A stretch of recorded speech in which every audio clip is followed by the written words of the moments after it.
This bread that we're making here is considered a no-knead bread. However, any bread that you're going to make, if you want it to be really nice, you're going to have to mix it somehow. From here on out, when we're talking about mixing, you're going to hear us use the term when baking, the term kneading, okay? K-N-E-A-D-I-N-G. So for this one, it's a relatively simple recipe because even if you don't do anything to it, even if you kind of screw it up, it's kind of hard to screw up. Nature is going to do its thing overnight, and that means that what we don't mix and physically create, the bacteria that's in here from the yeast is going to do for us. Okay?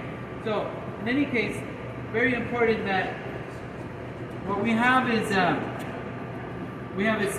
yeast that is instant yeast.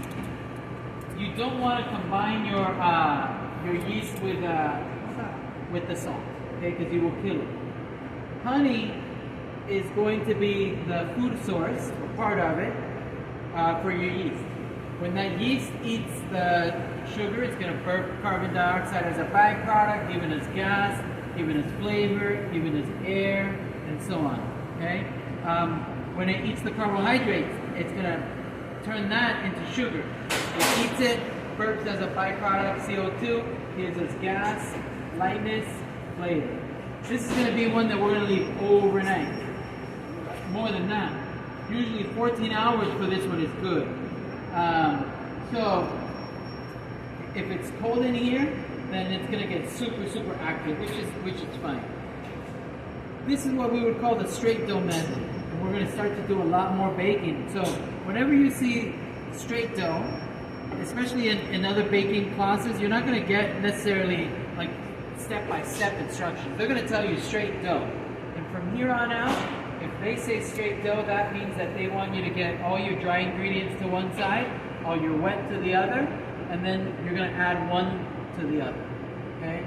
Meaning combine your liquids, combine your dry, and then usually I like to add the wet to the dry, but you can reverse it. It doesn't matter as long as one's on one side, one's on the other, and then you straight through into your mixer.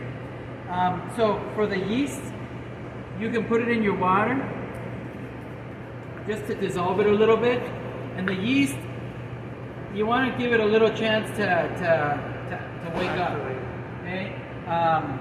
And it's going to get activated. You're going to wake it up in water, but you're really going to wake it up when you start to feed it. And so if you didn't have honey, then you can add sugar into your water.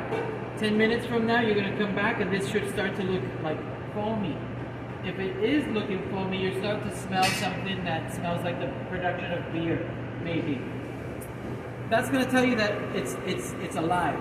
Because we have so many people that come and go through the kitchen, maybe somebody mixed the yeast and it's dead. And then you come in tomorrow and you're like, it didn't do anything. Putting it in water, putting a little bit of sugar in there, or honey, in 10 minutes you should see some activation.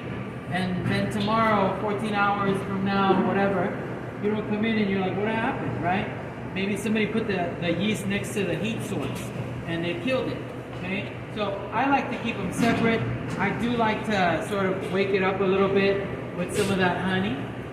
And ultimately, everything that you have, liquids included, I'm going to consider my honey.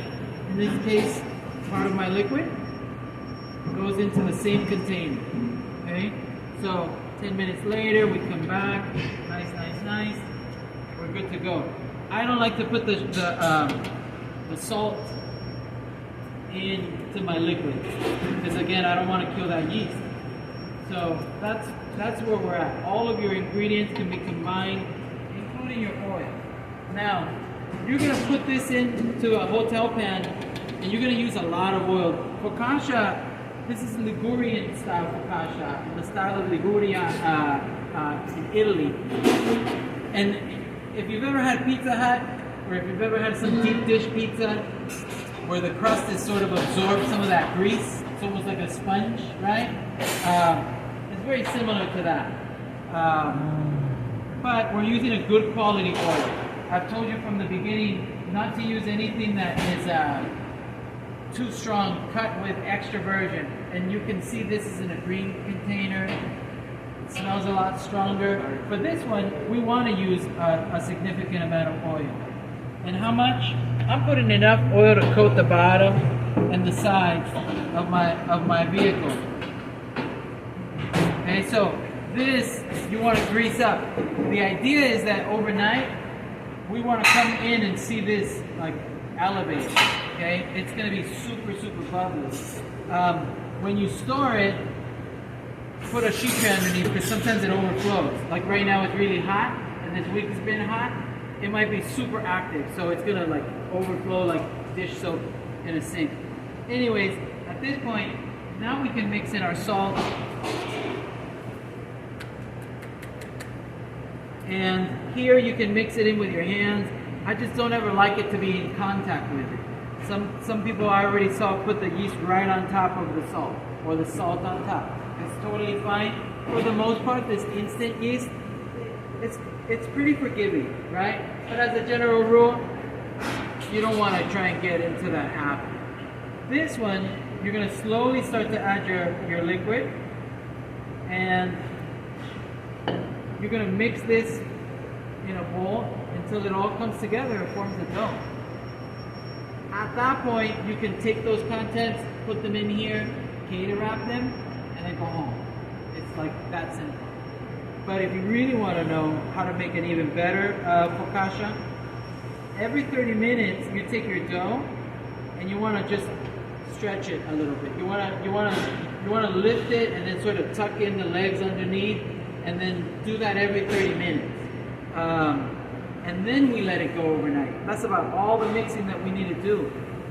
If you do that, you're going to allow for that air to distribute throughout the dough. You're going to allow for that yeast to start eating and burping carbon dioxide, and that gas to be distributed more effectively throughout your dough. It's not necessary, okay? So, successful focaccias tomorrow will have really big pockets of gas in there. And we're going to talk about baking, we're going to talk about what to look for.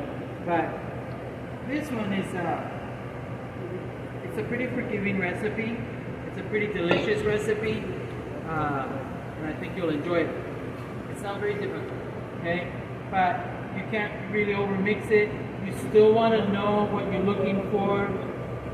And in this case, I'm just bringing this mass of flour, hydrating it until it starts to look one quality. So that's where we're at, okay? Once this comes together in 30 minutes, I'm going to mix it. And then if you're around, you can just, side eye and then see what that is looking like. But we're not going to mix it any further than that. What is important is that you are not cheap with the oil, because this is going to climb up the sides. And don't worry, all of this oil is going to be absorbed. When we bake this, it's going to fry in a way, and it just becomes very nice for sandwiches. You can make it into a pizza if you want to, but that's where I'm at so far. Everybody clear on that? Dry on one, wait on the other. Sorry, you keep standing in front of me. I'm sorry. Oh, I'm sorry. I'm recording. I'm using somebody else's leads for demo. But yeah, this is 2 recipes in one. That's what I was doing. Mine was not ready. That's where we're at. Ooh, I got the heebie-jeebies. So I do go in there with my hands at some point, but I try not to until I absolutely need to. If you are going to go in there with your hands, at some point, this is going to be a very sticky dough, okay? Very tacky. And the amount of hydration that's in this dough, or water, right, is also going to contribute to how moist that finished product is, but those giant pockets in there that focaccia is known to have, right? So if you are going to go in there later, what you do is dip your hands in water, and then every time you go in there, you're going to, actually, Chef, finish it if you want. I didn't mean to take your entire project. And wet your hands and then give it a stretch. Otherwise, it's gonna be like sticking it in glue. Am I your way? No, you're good. That's all right.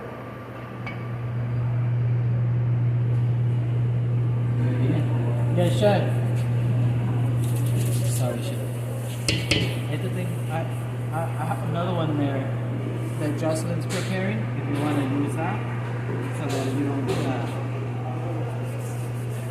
So they took all the fun.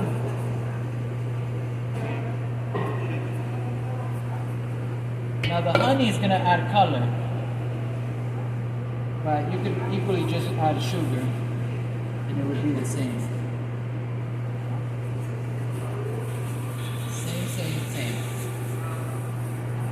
I don't know. Can I use my hands here? Yeah. I don't have 32 of these. That's why the group scenario works better. And realistically, it's 11 o'clock, it's 12. I don't know what that translates to tomorrow at 8 o'clock. You can leave it in your fridge if you want. It'll still proof. It just won't get as active, right? First thing in the morning when I come in, I'll pull your doughs out and let them come to 10. So if you want to do that, if you're afraid that it's going to overflow, you can do that. My night class, for example, from 5 p.m. to